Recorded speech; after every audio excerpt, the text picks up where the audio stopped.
ಬಾಂಗ್ಲಾದೇಶದಲ್ಲಿ ಹಿಂದೂ ಸನ್ಯಾಸಿ ಚಿನ್ಮಯ್ ಕೃಷ್ಣದಾಸ್ ಪ್ರಭು ಅವರನ್ನು ಬಂಧಿಸಿ ದೌರ್ಜನ್ಯಕ್ಕೆ ಒಳಗಾಗಿಸಿರುವ ಪ್ರಕರಣವನ್ನು ವಿಶ್ವ ಹಿಂದೂ ಪರಿಷತ್ ಪುತ್ತೂರು ಜಿಲ್ಲಾಧ್ಯಕ್ಷ ಡಾಕ್ಟರ್ ಕೃಷ್ಣ ಪ್ರಸನ್ನ ತೀವ್ರವಾಗಿ ಖಂಡಿಸಿದ್ದಾರೆ. ವಿಶ್ವದ ಹಿಂದೂ ಸಮುದಾಯ ಇಂದು ಬಾಂಗ್ಲಾದೇಶದಲ್ಲಿ ಹಿಂದೂಗಳ ಮೇಲೆ ನಡೆಯುತ್ತಿರುವ ದೌರ್ಜನ್ಯವನ್ನ ಅತ್ಯುಗ್ರವಾಗಿ ಖಂಡಿಸಬೇಕಾದ ಅನಿವಾರ್ಯತೆ ಇದೆ. 70ರ ದಶಕದಲ್ಲಿ ಬಾಂಗ್ಲಾದೇಶದ ವಿಮೋಚನೆಯಾದಾಗ ಅಲ್ಲಿನ ಲಕ್ಷಾಂತರ ಮಂದಿ ಬಾಂಗ್ಲಾದೇಶಿಯರು ಸಂಕಷ್ಟದಲ್ಲಿದ್ದಾಗ ಅನ್ನ ನೀಡಿ ಉಪಕಾರ ಮಾಡಿದಂತಹ ಇಸ್ಕಾನ್ ಸಂಸ್ಥೆಯ ಮೇಲೆ ಕೃತಜ್ಞ ಮತಾಂಧರು ಇಂದು ದಾಳಿಯನ್ನ ಮಾಡುತ್ತಿದ್ದಾರೆ. ಚಿನ್ಮಯ ಕೃಷ್ಣದಾಸ್ ಪ್ರಭು ಅವರನ್ನ ಬಂಧಿಸಿ ದೌರ್ಜನ್ಯಕ್ಕೆ ಒಳಗಾಗಿಸಿದ್ದಾರೆ. ಈ ಸರ್ಕಾರ ಮತ್ತು ಜನತೆಯ ವಿರುದ್ಧ ವಿಶ್ವದ ಸಮಸ್ತ ಬಾಂಧವರು ಒಕ್ಕೊರಳಿನಿಂದ ವಿರೋಧಿಸಬೇಕಾಗಿದೆ, ಅಲ್ಲದೆ ತೀವ್ರವಾಗಿ ಖಂಡಿಸಬೇಕಾಗಿದೆ.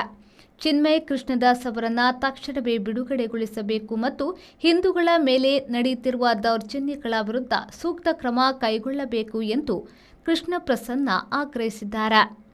ವಿಶ್ವದ ಹಿಂದೂ ಸಮುದಾಯ ಇವತ್ತು ಬಾಂಗ್ಲಾದೇಶದಲ್ಲಿ ನಡೀತಾ ಇರತಕ್ಕಂಥ ಹಿಂದೂಗಳ ಮೇಲಿನ ದೌರ್ಜನ್ಯವನ್ನ ಅತಿ ಉಗ್ರವಾಗಿ ಖಂಡಿಸಬೇಕಾದ ಅನಿವಾರ್ಯತೆ ಇದೆ.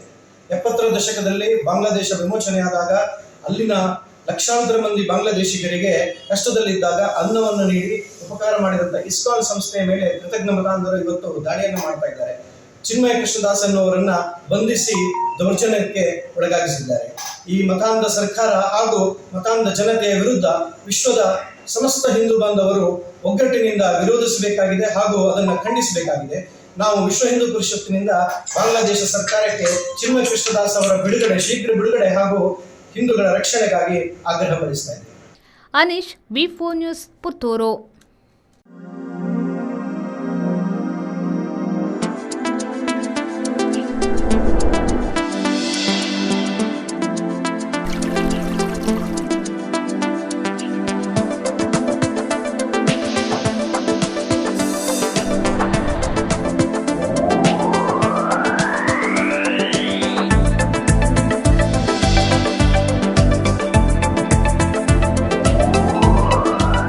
Heaven Rose, a household in Mangalore.